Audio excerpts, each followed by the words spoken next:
नमस्कार, good morning. 1 अप्रैल के current affair में फिर से आपका स्वागत है। साप्ताहिक राउंड अप यूपी का। फर्स्ट क्वेश्चन के लिए हम आगे बढ़ते हैं। पहला, निम्नलिखित पर विचार कीजिए।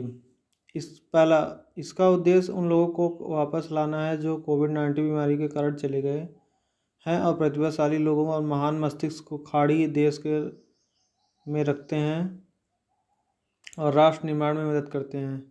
दूसरा, यह विशेषता के विभिन्न क्षेत्रों के प्रतिभाशाली पेशेवरों को आकर्षित करेगा और यूएई में करियर की अपील को जोड़ते हुए नवाचार, रचनात्मक और अनुप्रयुक्त अनुसंधान को प्रोत्साहित करेगा। यह खाड़ी देशों में भारतीय पेशेवर और व्यापारियों को आकर्षित करेगा और भारत के यूएई संबंधों को मजबूत करेगा। इसका सही आंसर होगा, प्लीज़ कमेंट बॉक्स में बताइए। इसका सही आंसर होगा, तीनों ऑप्शन सही होंगे। नेक्स्ट क्वेश्चन के लिए आगे बढ़ते हैं। प्रधानमंत्री युवा योजना के संदर्भ में निम्नलिखित में से कथनों पर विचार करें। पहला, इसे संस्कृति मंत्रालय द्वारा 30 वर्ष की आयु तक के युवा लेखकों के लिए शुरू किया गया है। इसका उद्देश्य युवा इच्छुक लेखकों को भारत की समृद्धि विरासत को प्रतिनिधित्व करने वाले कुशल लेखकों में बनाना है। इसका सही आंसर होगा दूसरा।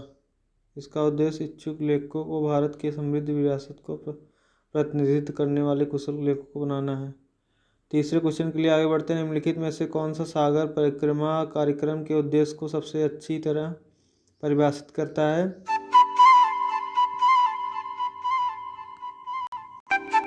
तो इसका सही आंसर होगा चौथा। राष्ट्रीय खाद्य सुरक्षा के लिए समुद्र मत्स्यिकी संसाधनों के दोहन तथा तटीय मछुआरा समुदायों की आजीविका के बीच एक अस्थायी संतुलन प्राप्त करना। चौथे क्वेश्चन के लिए आगे बढ़ते हैं। संयुक्त राष्ट्र जनसंख्या कोष यूएनए संबंध में निम्नलिखित कथनों पर विचार करें। विश्व जनसंख्या की स्थिति यूएनएफपीए द्वारा प्रकाशित एक वार्षिक रिपोर्ट है। तो इसका सही आंसर है पहला और दूसरा दोनों। पांचवें क्वेश्चन के लिए आगे बढ़ते हैं। समुद्री कछुए की एक मध्यम आकार की प्रजाति उष्ण और उष्णकटिबंधीय जल में पाई जाती है। मुख्य रूप से प्रशांत हिंद महासागर में यह प्रजाति IUCN लाल सूची में कमजोर रूप से सूचीबद्ध किया गया है। उड़ीसा के तट पर सबसे बड़ा सामूहिक घोंसला बनाने वाला स्थल है। निम्न में से एक वर्णन होने सबसे अधिक संभावना। ओलिव रिडले समुद्री कछुआ जो है। छठवें क्वेश्चन के लिए हम आगे बढ़ते हैं। अर्थ आवर के संबंध में निम्नलिखित कथनों पर विचार करें।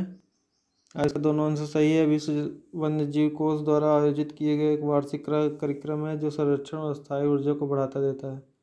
इसे 2007 में सिडनी, ऑस्ट्रेलिया के एक बल्ब बुझाने की घटना के रूप में शुरू किया गया था। सातवें क्वेश्चन के लिए हम आगे बढ़ते हैं। निम्नलिखित में से कौन से कारक सीसा विषाक्त में योगदान करते रहे हैं? लेड एसिड बैक्टीरिया का अनौपचारिक और घटिया पुनर्चक्रण, वाहन बैटरी पुनर्चक्रण, विनियमन, बुनियादी ढांचे की कमी। इसका तीनों आंसर सही होगा।